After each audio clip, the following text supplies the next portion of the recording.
ఆ రోజుల్లో మాకు జీప్ ఉండేది, పాత జీప్ ఉండేది. దాంట్లో అందరికి 5 పిల్లలు తీసుకొని మా నాన్నగారు అమ్మగారు అక్కడికి వెళ్ళాం.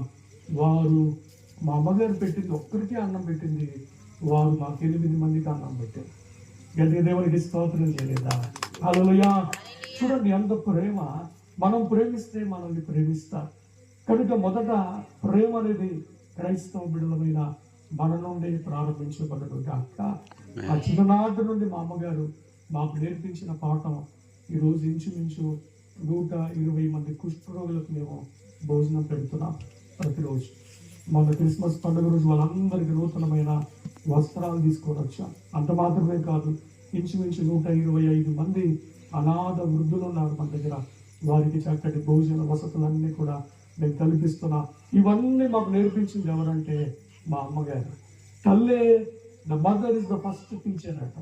Mother is the first teacher. కాబట్టి మన పిల్లలకు మంచి మార్గమునే నేర్పించదుము గాక. చెప్పండి అందరూ. ఒక తల్లి నేర్పించిందంట, ఒరే మామ వచ్చేవాడు తన్ని రాపు అన్నదంట. ఏమన్నదండి?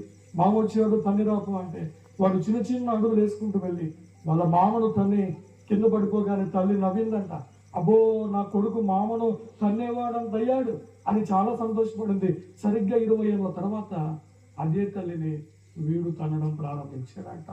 అక్కడున్న పెద్ద మనిషి అన్నాడట, అమ్మా ఆ తప్పు వాడిది కాదు, నువ్వు నేర్పించిన పాఠమే.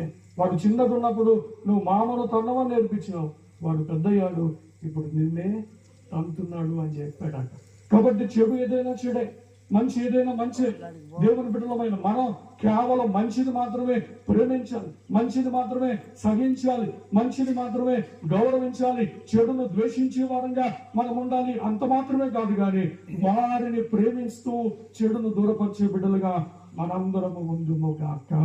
ఈ 2 మాటలు బైబిల్ నుంచి జ్ఞాపకం చేస్తాను.